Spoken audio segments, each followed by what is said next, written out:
Assalamualaikum warahmatullahi wabarakatuh. Saya Redo Apriansa, mahasiswa Fakultas Ilmu Sosial dan Ilmu Politik, Prodi Ilmu Pemerintahan, dengan nomor mahasiswa H1A117011. Baiklah, di sini saya akan mempresentasikan artikel kami yang berjudul Evaluasi Kolaborasi Bus Kapsul Kojatrans di Kota Jambi. Baiklah, langsung saja.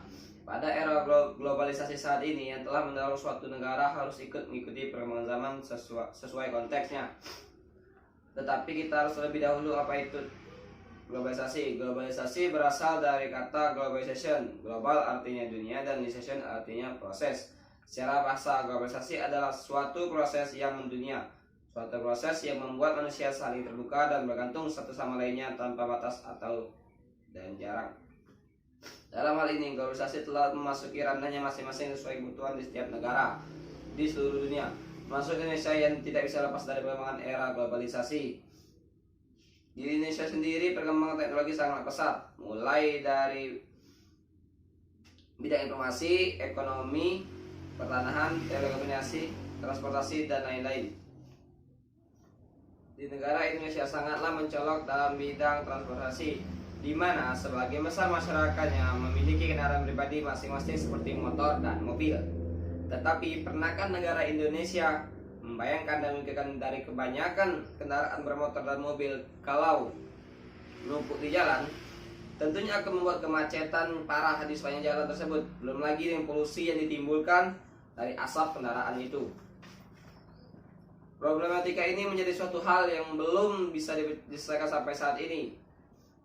Masyarakat tidak bisa dengan kendaraan pribadinya karena menurut pandangan mereka menggunakan kendaraan pribadi lebih nyaman dan lebih cepat. Ini terjadi karena yang kurangnya fasilitas publik yang disediakan pemerintah Kota Jambi sangatlah kurang memadai. Maka dari itu tidak dapat dielakkan bahwa minat masyarakat akan mengkonsumsi kendaraan pribadi masih sangat tinggi di Kota Jambi. Oleh karena itu, perlu adanya gerakan atau inovasi dari pemerintah dalam memecahkan masalah tersebut dengan melibatkan pihak swasta dalam pemenuhan akan transportasi publik tersebut supaya bisa mempercepat pembangunan fasilitas transportasi serta perlunya sinergitas antara Pemkot Kota Jambi dan swasta terkait pemetaan wilayah, rute layanan serta unit bus yang diperlukan. Maka lebih selanjutnya akan dijelaskan secara mendalam selanjut ini. Baiklah, di sini saya akan menggunakan landasan teori, yaitu teori manajemen publik kolaboratif yang dibuat oleh McGuire yang dikutip oleh McNamara dalam buku Routledge Research in Public Administration and Public Policy. John C. Morris, Katrina Miller Stephens, Advancing Collaboration Theory Models, Typologies and Evidence Routledge 2015, serta beberapa referensi lainnya sebagai pendukung dari teori ini. Kami memilih teori ini karena melihat realitas kerjasama antara pemerintah dan swasta begitu masif serta berpotensi menghasilkan output yang linear di Indonesia. Baiklah, saya akan sedikit menjelaskan apa itu manajemen publik kolaboratif. Manajemen publik kolaboratif adalah proses fasilitasi dan operasi dalam pengaturan multi organisasi untuk memperbaiki masalah yang tidak dapat dipecahkan atau dipecahkan dengan mudah oleh satu organisasi. Dari McGuire 2006 halaman 33. Pendekatan manajemen partisipatif digunakan sebagai kelompok bekerja bersama untuk menetapkan tujuan.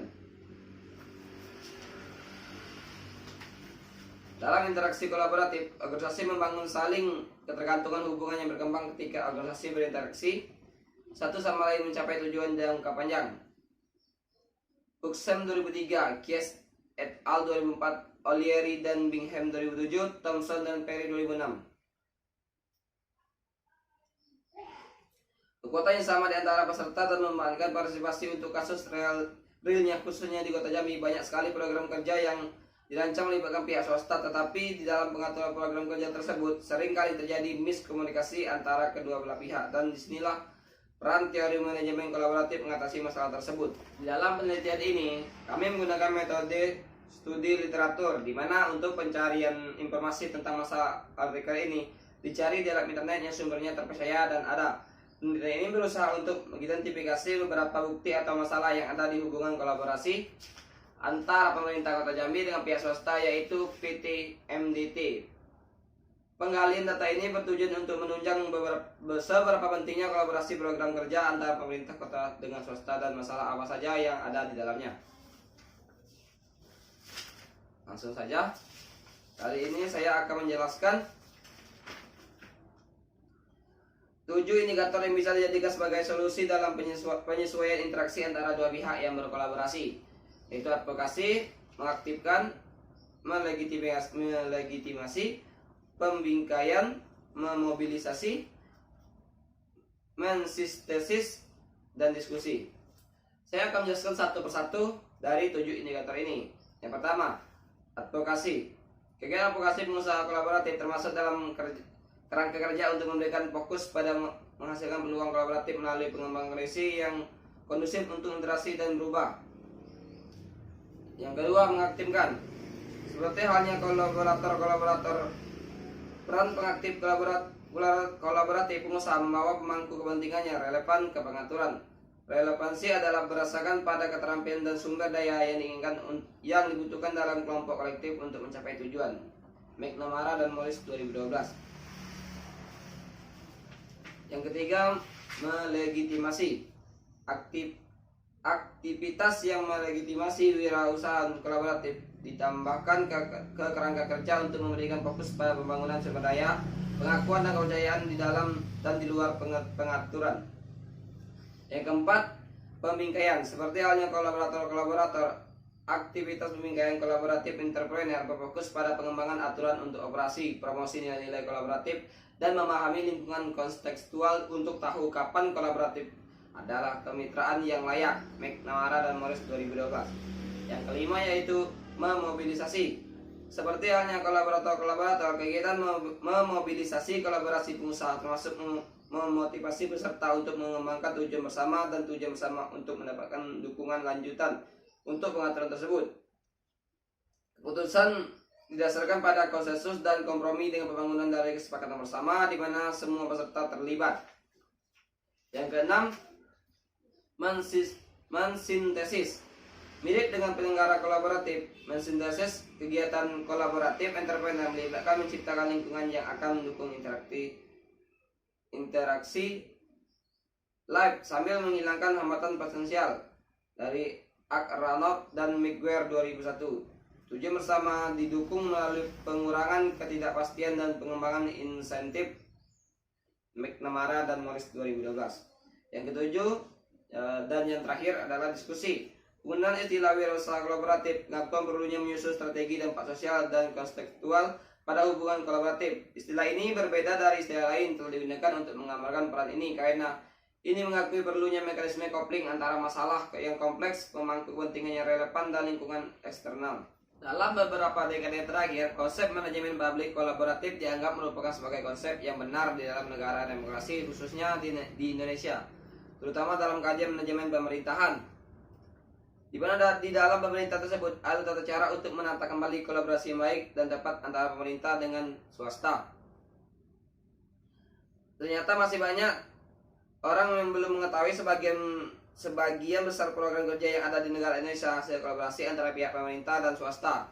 Contoh khususnya yang ada di Kota Jambi yaitu program kerja di bidang transportasi, yaitu dengan menghadirkan bus kapsul untuk membereskan masalah kemacetan yang ada di Kota Jambi.